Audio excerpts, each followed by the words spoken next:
Hello, everyone, and welcome to another edition of the NFL Draft Triple Take presented by UPMC. Mike Prisuta from the DVE Morning Show and Steelers.com, joined by Dale Lolley of SNR and Matt Williamson of SNR. Dale and Matt are SNR's The Drive tag team.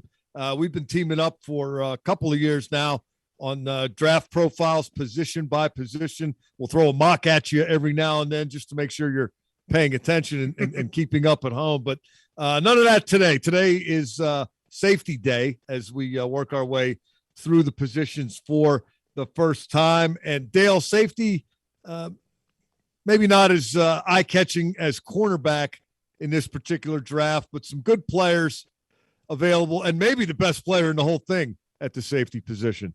Yeah, it's an interesting group. I mean, it depends on what you're looking for, from the position. And I think a lot of the college programs have taken some of those big enforcer type safeties and moved them to linebacker, and so you're seeing some of those guys get bulked up here.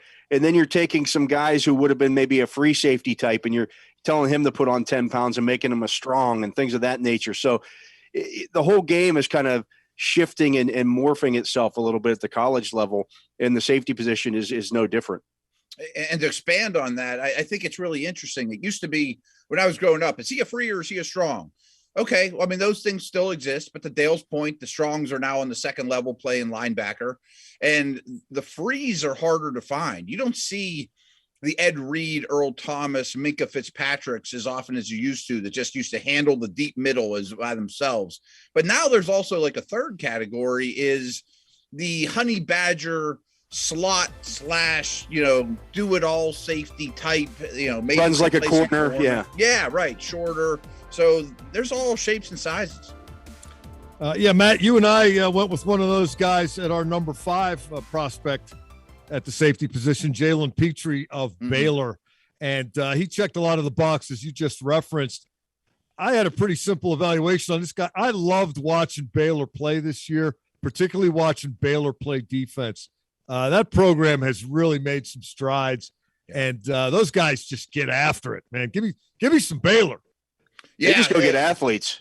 They get track guys and turn them into football players, and they're well coached. And I think from what I gather, PITRE was really the leader of that group. Again, a ton of great athletes around him.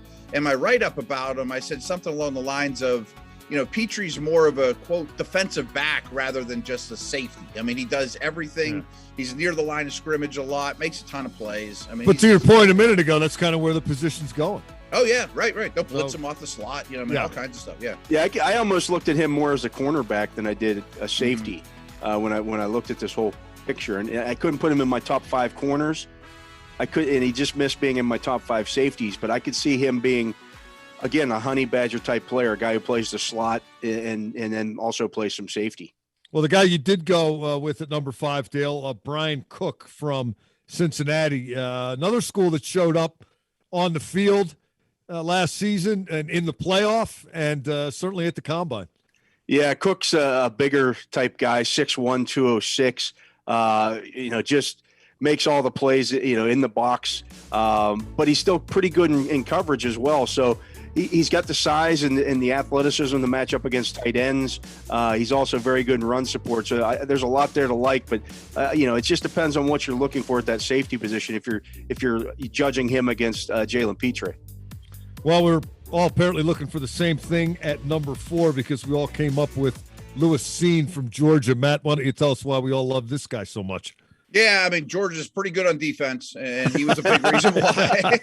They've had some guys crop up the last few triple takes. Ridiculous. It's unbelievable, Quick story. I went to the opening game down in Charlotte. It was Georgia against Clemson.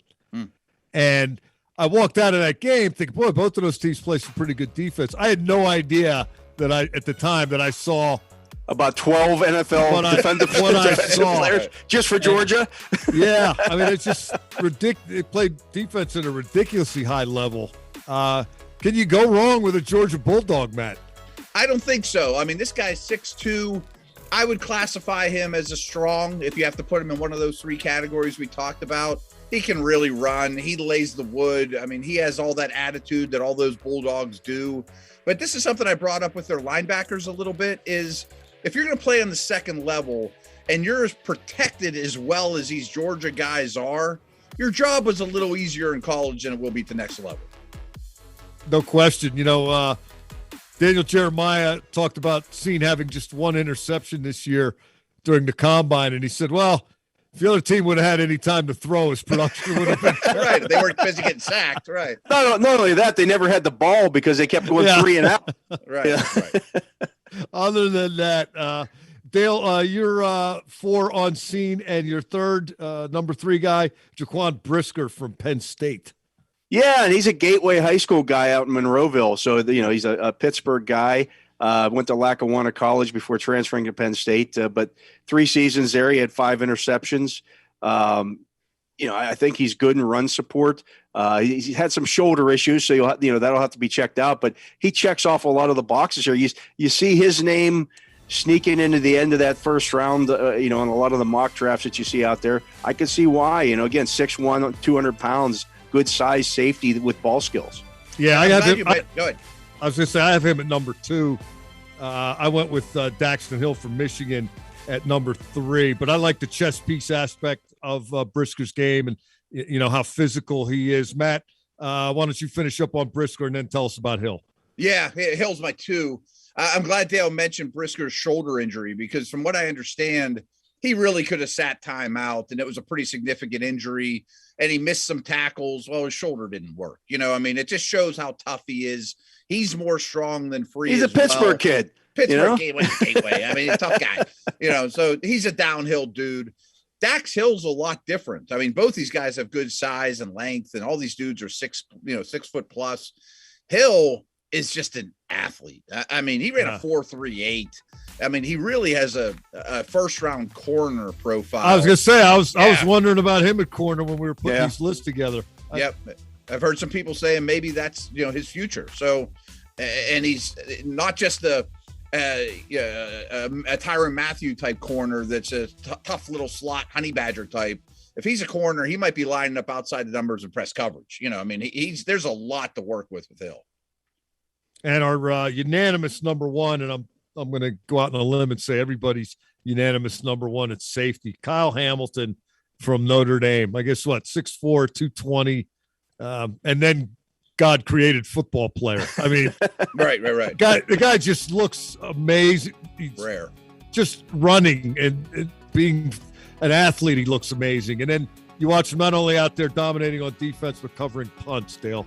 Yeah, I mean, gets after it. What's not to like about this guy? You know, 8 career interceptions, so he's got ball skills.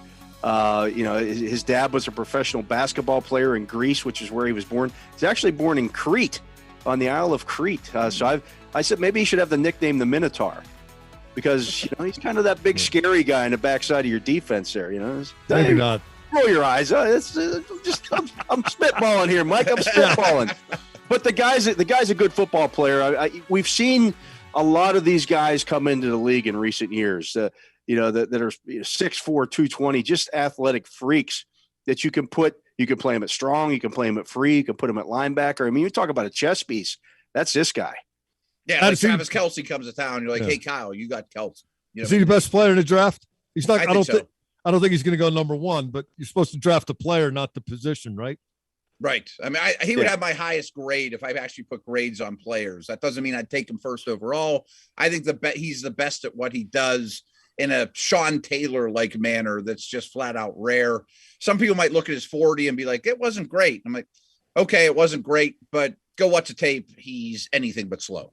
Yeah, it's really something to see. And NFL is going to see a lot of Kyle Hamilton starting on day 1 of the NFL draft. That's going to do it for our look at safeties, but just be advised, we have a lot more ground to cover between now and the time when the Jacksonville Jaguars are officially on the clock. So keep checking in, keep finding us however and wherever you did.